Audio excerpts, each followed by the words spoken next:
So now we get to the final step in our 6-step process of developing a daily trade plan to put our strategy into action.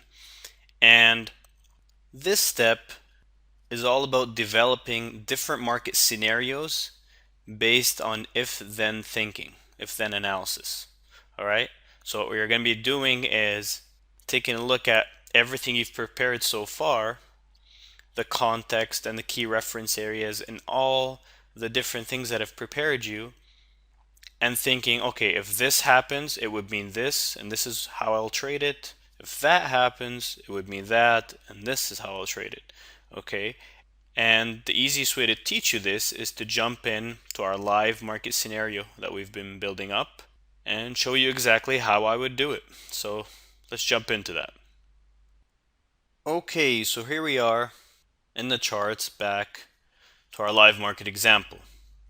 And now that we've done all our contextual analysis, we've highlighted all the important support and resistance zones, key reference areas, moving into the day, we've checked the calendar, we know our current ATR, and we've checked out the current conditions we have that tell us whether we're likely to trend or not.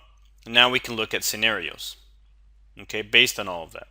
So as a very quick review, we know that as we're heading into the trading of today, we are in a large term uptrend. However, we are in an intermediate term downtrend as things have recently broken down, most recently with this major gap that took us out of the big balance area. But we know that we're hitting major big time frame support. Okay, so on the one hand, we have the shorter term picture, intermediate term as bearish. On the other hand, we're hitting major support in a bullish longer term picture. Okay, so those two are kind of fighting it out. All right, we know that coming into today, we have a major economic release in the pre-market, nothing major after that, and then later in the week, some major market moving releases. We know our 10-day ATR is around 16 points, so that has been the average range for the last 10 days or so. We know in terms of conditions for trend, we are in a mature balance in this time frame. All right. We don't have volatility contraction in the last day. This wasn't a very tight small day, so that condition is not met. We are currently set to gap down a decent amount lower to the extreme of this balance, gapping down away from all this previous value, so that condition is met. Again, we have a market moving announcement before the open that could change value perception, so that condition is met. And in terms of the general volatility environment, nothing major there. We've been in a balance before for about a month and now another balance. So we have about 3 out of the 5 conditions that for potential trend days met. We have the mature balance, the market moving release, and the sizable gap away from value. So the odds are pretty good that we could trend on this particular day. So we have that in the back of our mind first, okay? And we also have in the back of our mind the big picture context of testing this major bullish zone in a bigger uptrend, but coming in the context of a shorter term downtrend. So we have all of that to work with. Now, based on all of that, we create scenarios. And the scenarios will be influenced by those odds of all of this analysis. All right? So how would we be thinking here? Well, given what we know right now, we know that we're gapping down to around here. Okay? So here's what we're thinking. Here's the first scenario. We think if we break down out of this balance area, okay, and we don't quickly reject it back up, there are good odds that we could be having a trend day down, since there are pretty decent conditions setting up for a potential trend day soon, and we'd be moving away from this balance area. There would be decent odds that, if we break down in the morning, we don't quickly reject it and go right back in, and we kind of hold below this general area, there's good odds that we could trend down, and we might want to look pretty early on for try to get on the trend, on board of it, to the short side. It would be telling us that the bears are now in control and we should be leaning short. That would be our bias. And it would be telling us that given everything else, it could be a trend day down, so we'd want to try to get on board a trend and ride it down. Now there's one little caveat here, which is the fact that we are in a bigger term uptrend, and this support zone is actually a bit bigger. It stretches down to about 1390 like we had seen before. So let me zoom out and show you that on a daily chart. Okay, so here we are on a daily chart, and as you see, even though we had this confluence where we had the green line, where we had, the middle part of this high volume node, we had the previous resistance that we had broken through, and we had this launching point, and which is why we drew these green lines along with the bottom of the current balance area. In reality, this high volume node, stretches down to about 1390. It's pretty thick, and this is the thickest part down here, so we haven't actually reached that. We tested it close to it, down to 93 in the overnight session at time before, but we hadn't completely reached that. So given that, and given the fact that, this is still a bigger term uptrend, here we zoom out again. This is still a bigger term uptrend. There are decent odds that even if we do break down and start moving downwards, once we hit this final part of the support zone, of this larger support zone, we could hold there and reject back up, so we don't actually get a pure downtrend day.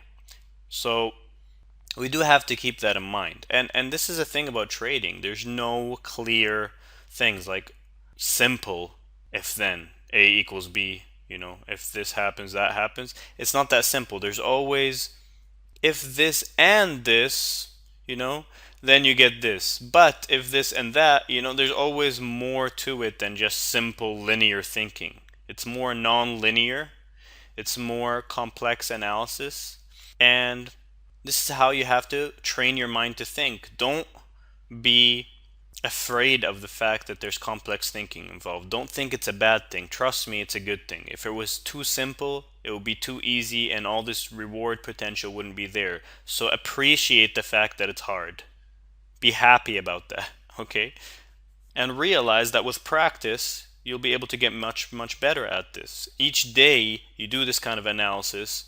At the end of the day, you'll review it, you'll see where you were right, where you went wrong, and you'll get better pretty quickly, especially with all these foundations and all this framework that we've given you. We had to, as traders, develop this ourselves over the years, learning from many different people, learning from our own experience through years and years of hard work. While you're pretty much getting all this in a very structured manner, all of our years of learning distilled to you into the most basic stuff in a very structured manner. Now, that doesn't mean you're just going to take it and do simple if then A equals B and then bam, you're profitable. That's not how it works, but you will have a much faster learning curve starting at this point. And with time and practice, you'll get better at this. And there's always going to be competing points of view, and there's going to be this ambiguity and uncertainty around it, and that's part of it. Don't try to reject the uncertainty, right? Don't try to avoid it. Welcome it, and just get used to living with it. Get comfortable thinking with uncertainty surrounding all your reads, because there's always going to be uncertainty. You're never going to be sure what exactly will happen. Okay? So having said that, let's jump back into the 5-minute charts and move forward with our analysis. Alright, so back we are. Now, as we said, if we're opening here and we break down, there could be decent odds of a downtrend day, but we have to temper that with the fact, like we just showed, that the support zone actually stretches down lower and we still have a bigger term uptrend. At that point, you might be thinking to yourself, so how do I know how to trade? Well, that's why it's all about odds and probabilities. At that point, basically, I'll give you an example. If this thing opens here and starts breaking down, you just have to weigh what you think are the better odds, right? If it does start breaking down and you get a good chance to get in good trade location, and we'll talk about those in the tactics and execution part. If it gives you that good opportunity, despite the fact that you very well know that this thing could only be looking like a trend, even if everything's pointing to it, but then hit that major support zone and reverse back up, despite that, you might be thinking, well, this is a good risk reward trade.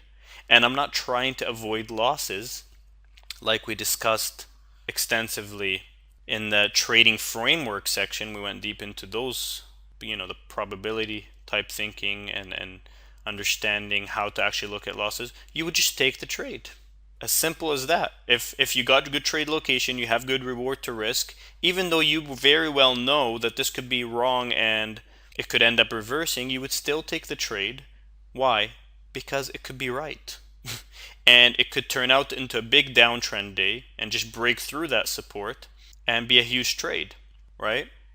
And you have to be thinking in long-term probabilities, which is that if I took 100 of these exact type trades, yes, some of them would fail, but if I had good trade location, good reward to risk, overall, I'm going to end up ahead. That's how you have to be thinking. And we'll get into that more. I'll keep pressing this point and kind of drilling it into your mind as we get more into the setups and the execution and all that. So getting back to our scenarios. So the first scenario is if we open and break down here and hold, good chance for a downtrend, all right? Tempered with the fact that there is still good support below, so it might end up reversing and coming back into the balance area, but you still would want to try to get on board the trend if you got good trade location at that point, all right?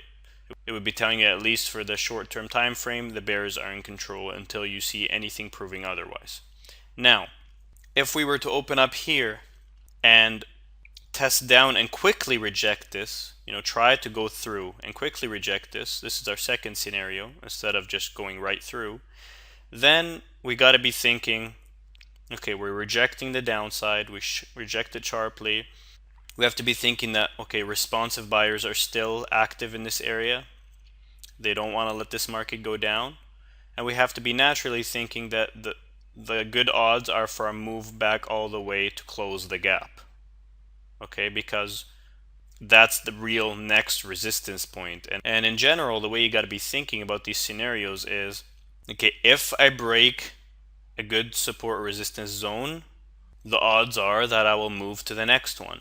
You're thinking as if you are the market. If the market breaks this zone, the odds are it'll move to the next one.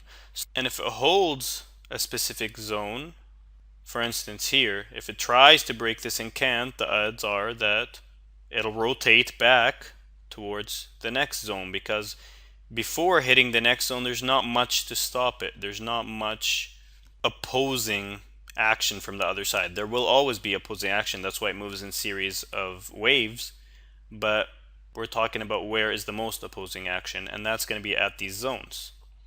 So again, your next scenario is if we try to break down but can't, we reject it, we're going to move at least back up to here and probably start re-rotating back into it. Okay. Then you go, okay, what if we open here and we don't even try to go down, we just start rotating within here. If we don't try to test this to the bottom, then the odds of any directional conviction move become lower, because there's no real control that's taking at that point from one side or the other. All right. See, if we break through and we hold, the bears have taken control.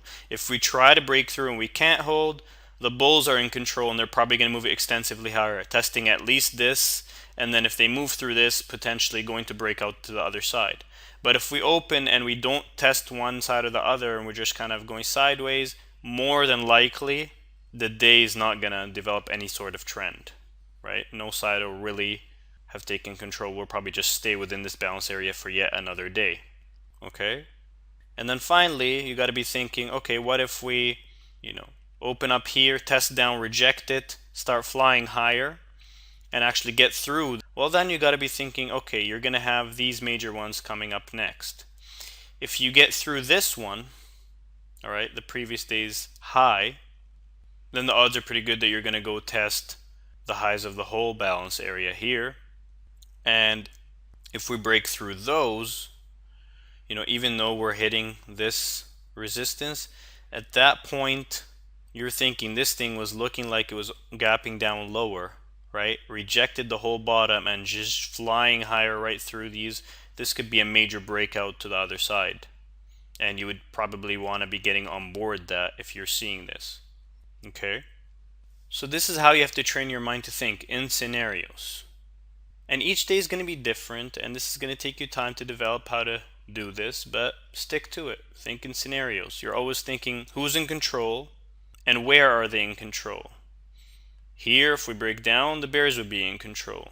If we try to break down rejected, the bulls will be in control. They'll take us to the next level. If we try to break out, the buyers, the bulls are in control, and they'll probably take us through and potentially have a major trend. However, if we try to break out here above this, the whole balance, and we fail, that means responsive sellers have entered. They're probably going to take us and rotate us back all the way down to the high volume node of this balance area once again.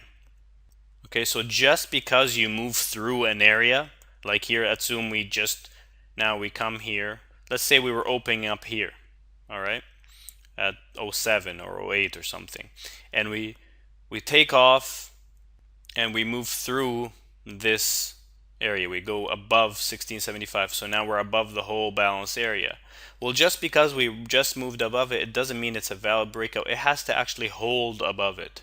If we quickly get a rejection, we can't hold above it, it's very likely to go back all the way down, as now all these who bought are stuck. They have to sell their positions and will likely retest at least the middle part of this balance back here.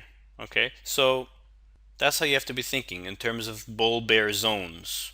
If we break above this zone, this side is in control. If we break below, that side in control. If we try and reject, we'll probably rotate back down, to the middle part or to the previous zone we broke. Right? That's how you have to be thinking. And you have to also be thinking, what are you predominantly going to try to do? Again, in this example, because the odds are pretty decent that we will likely have a trend day given all the conditions, you have to be foremost thinking, if I start seeing the signs of a trend, I am going to try to get on board. If it's to the downside, I will get short and try to get on board if I get good trade location. If it's to the upside, like if we reject here and go straight back up, then I'll try to get on board that trend to the upside and ride it potentially for a breakout above here.